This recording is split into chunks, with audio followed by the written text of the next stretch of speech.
आप इस्लाम के बारे में कितना जानते हैं? आइए जानते हैं। सवाल नंबर 1। कुरान में कुल कितने पारे हैं? सही जवाब सी 30। सवाल नंबर 2। इस्लाम में सबसे पहले नबी कौन थे? सही जवाब ए हजरत आदम अलैहिस्सलाम। सवाल नंबर 3। रमजान के रोजे किस हिजरी साल में फर्ज हुए थे?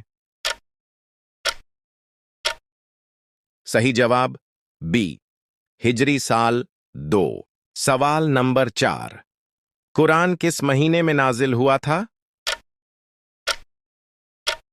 सही जवाब सी रमजान। सवाल नंबर 5।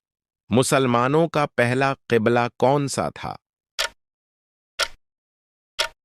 सही जवाब ए बैतुल मुक़द्दस। अपना स्कोर कमेंट बॉक्स में मेंशन करें और इस तरह की मजीद वीडियोस के लिए चैनल को फॉलो करें।